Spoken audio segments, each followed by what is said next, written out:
Welcome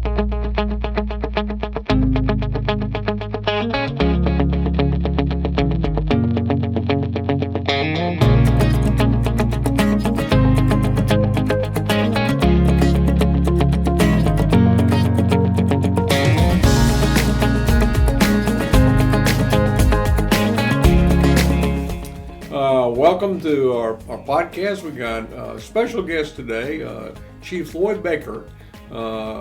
Loyd has been with the Sheriff's Department for 38 years? 37 years, and is now the head honcho over our Tuscaloosa County Jail. I am. So I guess we start off by just telling a little bit about the jail and some of the new things you're doing down there. I know you're expanding it and making it better. And just a little bit about the jail, and then talk a little bit about the Unity Group and what you've gotten out of it. Sure. Okay. So I took over the jail May of 2022, and we were just entering into a building program where we're taking the old misdemeanor side of the jail, which we call Metro Jail.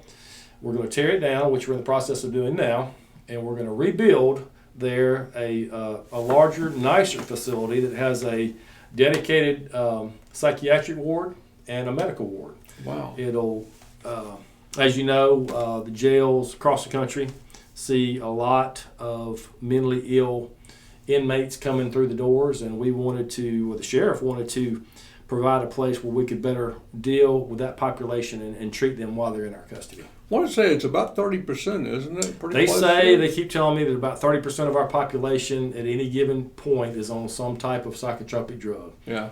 So, it is a problem, and it's not just Tuscaloosa; it's across the board. Anybody I talk to that runs a jail anywhere, the jails, the county jails, have become de facto mental health institutions in any given community.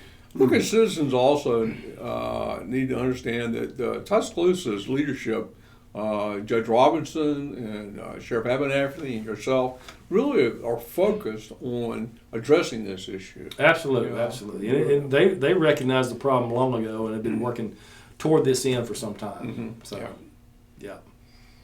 tell us a little bit about your interaction with the Unity Group and how that has helped you. Because you mentioned it helped you in your job. Sure. Well, I didn't volunteer to come to the Unity Group. I was browbeaten by you two for some time because I had a misconception of what it would entail. Yeah. You know, coming to a Unity Group, being the only cop there, the only white cop there, I'm thinking, well, I'm just going to subject myself to being verbally beat up and told how bad I am. That's what I thought. And when I finally came, it was nothing like that. And I have really enjoyed the interaction I've had over the past couple of years that I've been going. It's been a great learning experience. It's a place where everybody speaks freely in love, and we can say we built relationships to where we can ask questions that may be uncomfortable in any other setting and learn more about other people's perspective, because we all come in there with a certain perspective based on our life experiences. True. But we don't always have the perception to understand other people's perspective. And that's been the great learning experience for me. I've just had a ball, and anytime we get off track with anything, I try to get us back on track. You know that. Yeah. Because there's questions. There's stuff. Here I am, 60 years old, and I still have questions about other people's life experiences that I want to know, that I want to ask about. Yeah, I think one of the funnier parts of our meetings is when you came in the time and asked Kevin, and says, Kevin, you're the only one that can answer this question. Why do white people bury their dead so quick? Right. And Kevin didn't even miss a lick. He says, because they're afraid they're going to turn black. Yeah. Okay, and half the room just went in an outrage laugh, and the other half didn't think it was funny. No. And I overheard this black guy sit next to me ask somebody else, you mean that's not true? Yeah. And it's funny because I saw Kevin's eyes when I asked him that. I was watching his eyes, and he starts darting around like, do I say this? Because that's just one of those misconceptions that is so prevalent. That's why I asked it. I wanted to get it out and say, okay, this is a prevalent idea that's not rooted in fact, but a lot of people really believe that. Yeah, and the roles were reversed too. So it just showed me how little we know about each other. Sure. Even though we think we know quite a bit. Absolutely. Fun fact that we did a little clip on that, and when you count the number of views of any of the videos, that has gotten the most views. Oh, really? Compared to all the rest of any other video we've posted. So I'm sure when I post this, they'll probably crap. It was funny. One of our black friends had one of their friends asked for us to ask that question. That's that Barry says, ask them, tell them to find out why white people bury their dead so quick. So it's prevalent, Yeah, it's I'm sure there's other things out there on both sides of the fence. It's like, okay, you believe this, but this is not true. Just because it's common misperception. Mm-hmm. So, well, I have a question that's not related to the Unity Group or your profession. Mm-hmm. I am so disappointed on Saturday mornings when your writing does not appear in Facebook. How long have you been doing that? By the way, folks, his writings are incredibly good. I mean, they really are. They're devotionals. Devotionals that are based on real life, almost parables. Not really parables because they're real life. But what motivated? How long have you been doing that? What motivated that? I've had stories in my mind for a long time. I see things at work, and I had a buddy, just give you an example, I had a buddy that everything he saw at work, he could relate back to a Seinfeld episode. He said, remember the Seinfeld episode with this? Well, my perspective is a little different. I see things and I'll say, there's a biblical lesson in this. And I said, okay, so this funny thing happened. Like the time I went to serve a warrant on a guy in Alberta when I was a young deputy, scared of dogs. Always looking for dogs because they don't like the police sometimes. Yeah. So back in the day, one guy would go to the front door, one guy would go to the back door, and he'd knock, and in case the guy ran out the back door, I'd be there. Well, I had to go back behind the fence, and I said, well, I hope there's not a dog back here. Yeah. Well, I went back there, and I'm shining my light, and my light hit something in the corner over there. And it's one of those moments where you kind of recognize what you're seeing. You just can't place what it is. I said, okay, it's got two glowing eyes, and it's got stripes. Stripes? Huh. And I said, what is that? And I realized it was about a 300-pound tiger. It was a tiger in Alberta City, and I'm in the backyard behind the fence with it. So I immediately thought, okay, I got to get back to the gate. And I don't know how fast that thing can close that distance, but I got to get out of here. Next thing I knew, I was at the front door as the lady was opening it, and I just grabbed my partner and pushed him inside and slammed the door. Turns out the guy had an exotic animal show.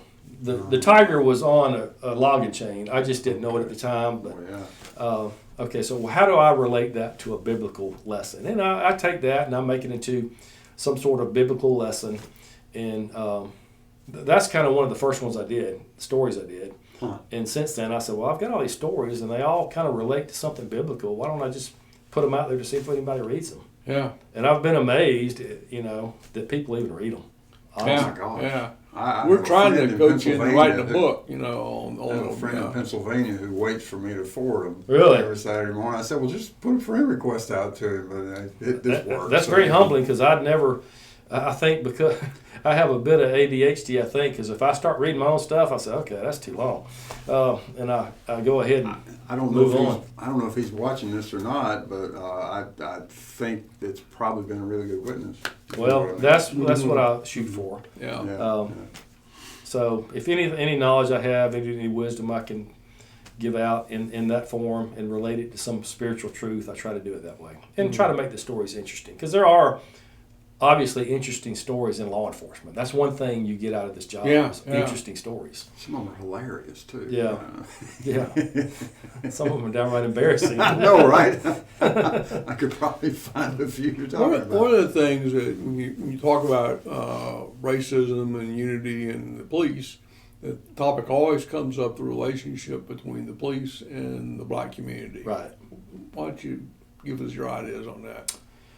Well, I mean, that's a very broad question. I think the media, in a sense, has not done us any favors over the years by portraying all the negative without the positive. And I tell people, when I go and talk to groups, I say, count how many negative encounters with law enforcement you've seen on the news the past year. And some people say 4 or 5. And I said, well, last year there was about 10 million arrests in the country, about 10 million arrests per year. And they're not showing you the rest of them. They're just showing you 5 where something went sideways. And they do go sideways. So I'm not saying things don't go wrong and wrong things aren't done. They are. And those people are dealt with, usually accordingly. But there are so many, the vast majority of them go without a hitch. Yeah. Without the negative press, without the negative issues. So.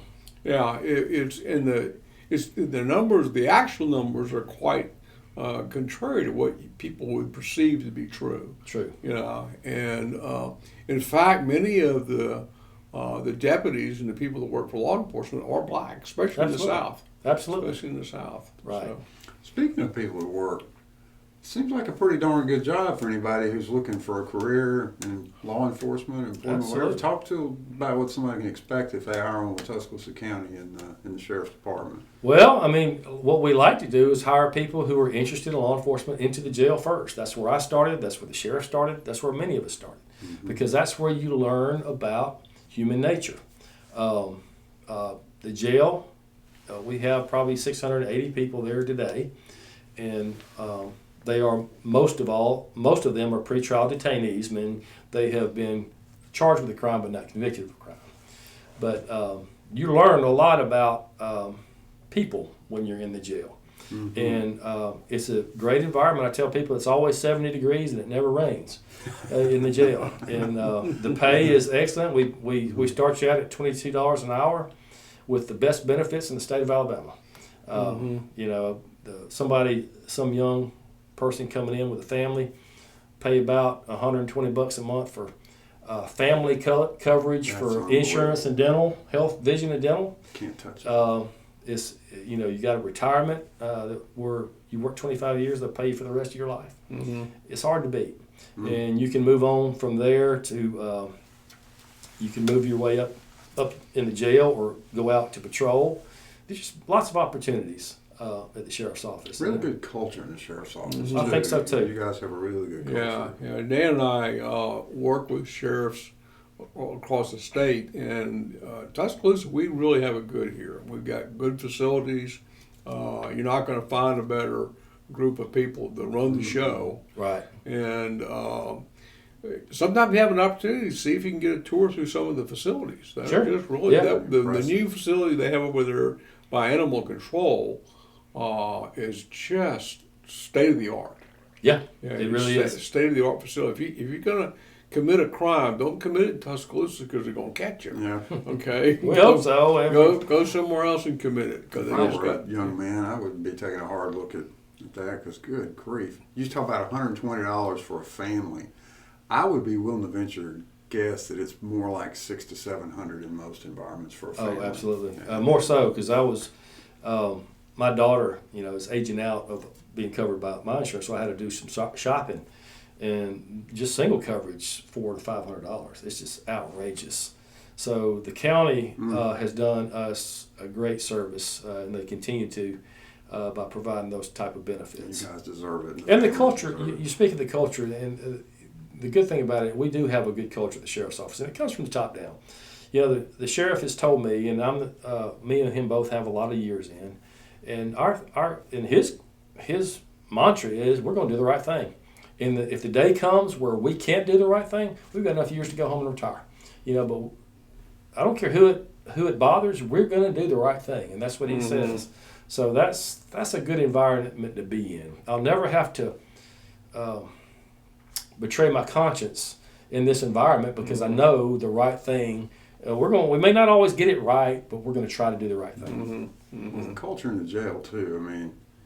I've had the privilege to talk to a lot of your employees down there, and let's just say that it's a very positive and encouraging culture down there. And if you go to work in the jail, I've been in there a couple of times. When those two doors shut behind you, that's kind of an eerie feeling. It actually is. Yeah. So having a good culture is really important. I give you a lot of credit for that, man, because you run the jail. So we came in with the understanding that environment, in and of itself, brings enough stress. Yeah. Some of the the misbehavior on part of the inmates, just the rowdiness, the constant manipulation on our jail guards, that's stress enough. They don't need it from us. They need encouragement, they need training, they need support, but we do hold people accountable. But we know when somebody messes up, we let the process take its course. We don't yell and scream and whatever. We just say, okay, if you've done something wrong, this is the process. You're going to have to go through the process and let the process handle it. And eventually, the bad eggs will be weeded out through that process. And the Sheriff's Department also invests in their employees to help them build their character. Yes. You know, we have several different programs. We do emotional intelligence tests, and then coaching on top of that to give them the best shot at having their best foot forward. Right. Because when most of us have a bad day, somebody doesn't get hurt. Right. One of your guys has a bad day, somebody will get hurt. Very much so. And we have young employees, a lot of young employees who come in the door, and you have some who are in the jail because they don't know how to behave, and they misbehave in the jail, and they constantly try to push those employees to their limit. And that's where you identify if somebody's dealing with some anger issues. I say we try to identify that. We get them out here and get some coaching. How do you deal with that anger issue so it won't turn into a problem later that could cause them problems? But most of the people that have come through there, we've had some that didn't want to do the right thing, and we've found out we've gotten rid of them. But most of the people in there want to do the right thing and do a good job and make a good career of this. Yeah. And you're trying to make it a safer community for all of us. Right. We certainly appreciate it. Yes, we do. So, fun facts. You seem to enjoy theme parks. Is that a safe statement to make? That's pretty safe. My wife was a Disney fanatic, I guess, since we got married, and we went there on our honeymoon and been back. You went to Disneyland on your honeymoon? Disney World. World. If a Disney fan would know the difference. Okay. One's in Florida, one's in California. One's the left coast, one's the right. So we went to Disney World on our honeymoon, and we've been back every year since. Probably sometimes a couple times a year. Huh. And now my daughter works there, so I never thought to go into Disney World on my honeymoon. oh yeah. Well, I think my son met his wife. Yeah. When they were interning there, and now they're influencers on the web called Mammoth Club, where they make their living by explaining how to do things better and more efficiently in the park. I mean, Absolutely, they have hundreds of thousands of followers. Video bloggers do that. It's really because it's an elaborate thing down there. Those parks, you got multiple parks. And add to that, Universal Studios have 2 or 3 parks themselves, so it's a big deal. Oh. They went to Japan. Oh, wow. They did Disney Japan, Disney Sea and all. We haven't done that yet. yet. We've been to Disney Paris, Disneyland Paris, and it was. So you got this rough, tough law enforcement officer. I see you on the With rock Mickey and Mouse, roller yeah. coaster That's right. or whatever. Look, I need a magical experience getaway. You know, sometimes. I think that's fair. I do think that's fair. So yeah. Well, you have anything else you'd like to add? Yeah, any interesting fun facts that people wouldn't know? No pressure. Well, I've been. If somebody wants to go on a tour, are those available? If somebody wants to come? Yeah, I'll take. When people come in and want to see it, they just get up with me. And I'll take them back and let them see what life is like and where the magic happens. Yeah. Okay. When's the new section? Well, if you drive by the jail now, you'll see that most of Metro Jail is now on the ground. Okay. And construction managers told us 18 months to 24 months we'll have a new facility there. I always give them a few more months because you know how these things go. Yeah. But it really ought to be a state-of-the-art facility and would be better able to deal with the mental health population. Have more single cells. You know, right now our single cells are limited and they're all full. And, you have some mentally ill inmates who just can't be around other people. And we need more of that. Yeah. So this will hopefully handle that. We've got a full-time psychiatric staff that comes in and ministers to these inmates. Yeah. We got medical, full-time 24/7 medical staff. So it'll better facilitate the services we already offer. You just reminded me of something. This Saturday, I was at one of the Highlands campuses in the Birmingham area for correctional ministries. Talking about that, and there was a young lady there that was a former inmate at Tutwiler, but started out at Tuscaloosa County Jail. Okay. And she attributes the people and the volunteers at Tuscaloosa County Jail for her transformation. And of course, she's now has served her time. She's out and doing really, really well right here in the Tuscaloosa community. Wow, that's great. But she had a lot of good things to say about Tuscaloosa County Jail. Oh, great. That's good to hear. Well, anything else you'd like to share with us today? I think that's it that I can think of. We'll have you back sometime. Yeah. But folks, if you like this content, we'd really appreciate it if you'd click that little subscribe button in the bottom right-hand corner of the screen. Maybe ring the bell so you get notified when new content comes. And we just really want to thank you, Loyd. Wait, I'm going to fist bump. Well, there's a little caveat. I almost stuck the hand out there, but my emotional intelligence kicked in there. But we really appreciate not only you coming in today, but all you do for Tuscaloosa County and all of us to make us feel safe. We appreciate it. Thank you, sir. All right, folks, we appreciate you and we look forward to the next video. Have a great day.